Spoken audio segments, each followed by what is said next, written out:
Bonjour à tous, Bonjour à toutes. bienvenue dans cette vidéo dans laquelle nous allons parler des compétences d'un bon animateur de coaching de groupe et pas n'importe quel chiffre, on a choisi aujourd'hui 5 compétences. Mais pour commencer, petite présentation, Anne-Laure Dabo, je suis coach et thérapeute de couple et je suis co-dirigeante du centre de formation Zen Pro.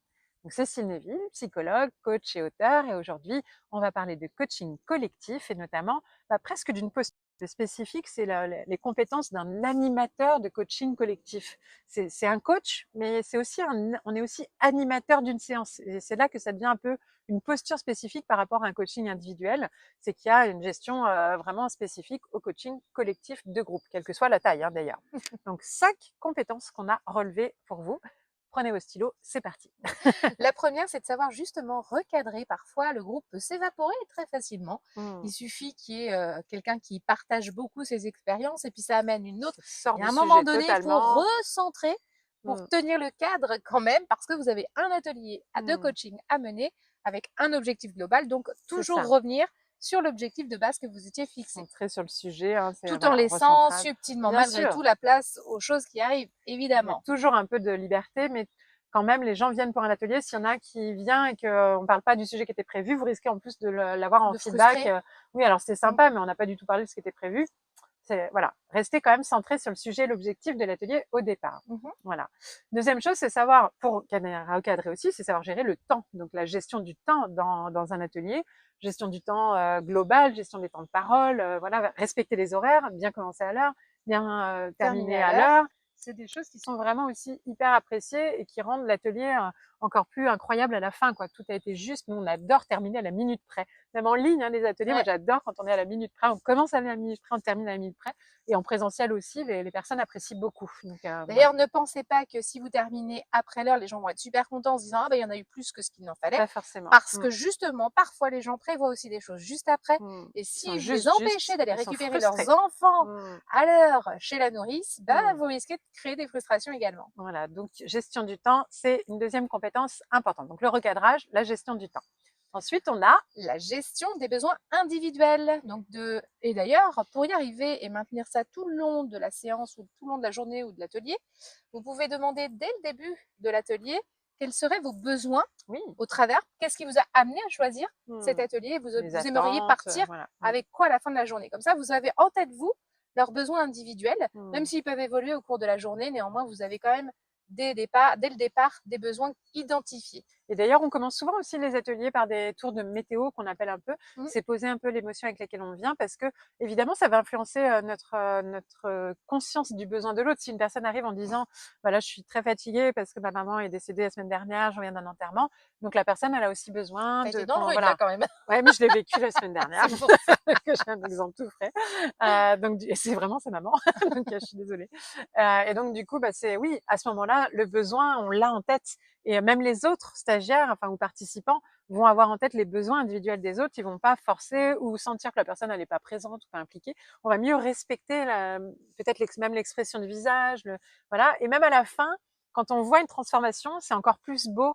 Au dernier tour, quand Mmh. on voit la personne qui se met à sourire, même les autres participants parfois font la remarque, bah écoute, ça me fait super plaisir avec ce que tu as vécu de voir Mmh. que tu T'as souris comme ça à réussi, la fin, voilà, ton ouais. visage s'est transformé au fur et à mesure. Et je l'ai entendu aussi la semaine dernière, donc c'est pour ça que je le partage.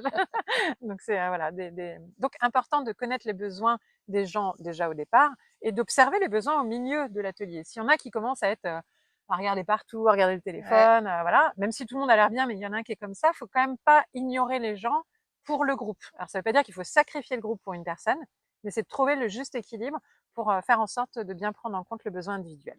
Et d'ailleurs, Et ce qui du nous coup, arrive au point suivant, voilà, puisqu'il s'agit d'être à l'écoute des besoins collectifs. bien sûr. Et si justement vous voyez que un groupe peut être agacé, ça arrive Oui. aussi, peut être agacé par une personne parce qu'elle raconte des choses qui n'ont rien à voir ou parce qu'elle prend Ralph, trop la parole, elle voilà. rigole trop. Enfin, il peut y avoir des tas de raisons Mmh, en fait pour qu'un groupe puisse se sentir mal à l'aise vis-à-vis d'une personne. mmh. L'idée, c'est vraiment de rétablir justement la fluidité dans le groupe et donc c'est à vous d'être à l'écoute pour Mmh. anticiper que ça n'aille pas trop loin. Tout à fait. Donc là, on peut se servir aussi des pauses, des moments informels pour ça.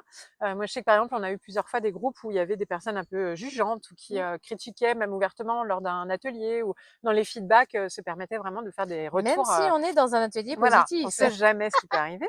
Et donc, toujours sur le moment, ne pas mettre trop l'accent dessus, etc. Mais pendant la pause, ça peut être d'aller en parler avec la personne, dire je t'ai senti peut-être un peu énervé sur le moment, est-ce qu'il y a quelque chose et tout ça? Non, parce que tu vois, là, tout le monde est là pour la bienveillance et tout ça. Hein, et donc la personne, d'un seul coup, elle réalise qu'elle a peut-être été loin et elle voilà. Ou alors carrément d'aller voir, on a fait des trucs des fois, d'avoir des missions d'ange gardien et on allait voir des leaders positifs dans le groupe, parce que c'est ça aussi les besoins de groupe. Il y en a des personnes positives qui sont toujours Des personnes bienveillantes, etc. ressources. Et donc, on leur disait, Ouais. est-ce que tu pourrais aller faire 3 compliments à 3 personnes, dont cette personne-là? Et donc, c'est un peu des petites missions, ça les amuse. Et du coup, la personne qui a été un peu négative ou autre, c'est une personne qui vient vers elle et à qui on fait un compliment, d'un seul coup, elle se sent un peu plus intégrée, parce que c'est souvent lié à des choses comme ça, hein, les Ouais, c'est réactions. besoin d'être intégré. Voilà. Donc, enfin voilà, on peut s'amuser un petit peu avec tout ça, mais attention de ne pas mettre trop l'accent sur une personne plus qu'une autre, bien garder la dynamique de groupe. Et on parlait de besoins de groupe, c'est aussi si on sent que tout le monde se met à bâiller, si on sent que tout le monde décroche au même moment. Voilà, il y Il faut a, faire preuve ou que personne ne comprend aussi. d'initiative aussi, parce que parfois Il faut justement tu écouter le parles de non-verbal, hein, c'est très quand parlant. ils se mettent à bâiller, c'est déjà arrivé aussi. Dans Oui, ces cas-là, on se dit ok, c'était pas prévu, ouais. mais là je pense que je vais On va faire une peut-être faire petite une pause petite dynamique pause, voilà, parce que je sens que je suis en train de perdre le groupe. Donc plutôt que de exactement. perdre le groupe, Mmh, autant adapter et prendre et faire se faire confiance en tant exactement. qu'animateur et oser proposer des Quitte choses qui à sortent du planning, quoi. quitte à réadapter voilà le plan qui était prévu, le Ouais. timing. Si vous êtes sur un atelier qui était prévu 1 heure et que au bout de 40 minutes, vous sentez qu'ils commencent à s'ennuyer, que le thème leur parle pas plus, enfin voilà, rien ne vous empêche d'anticiper celui d'après et peut-être qu'il sera beaucoup plus parlant et là vous pourrez faire des temps plus longs. Donc on peut Mm, mm. réadapter, d'où l'intérêt d'avoir toujours un planning un peu plus complet. Vaut mieux en enlever que d'être face à des blancs. Donc voilà.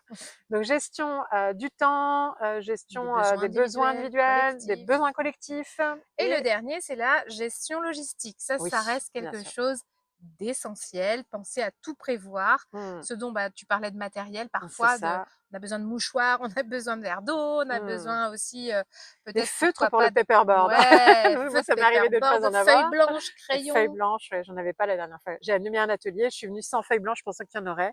Il y en avait pas. Bon, Il y a même des fois, on on a s'est prévu des improvisé. petites planches Oui, avec des les petites tablettes, pinces, ouais, pour tenir parce les que feuilles. Il y avait parfois, pas on de se table. retrouve, voilà, Ouais, sans ouais. table. Donc on avait des tablettes pour ça. Des stylos de rechange, parce que même s'il y en a toujours qui ont un stylo dans le sac, mais il y en a toujours aussi qui n'en ont pas. Voilà. Donc avoir le minimum de logistique qu'il faut, de l'eau, parce que des fois il fait soif et tout ça, mais aussi quand il y a des effondrements émotionnels, ça peut toujours être utile.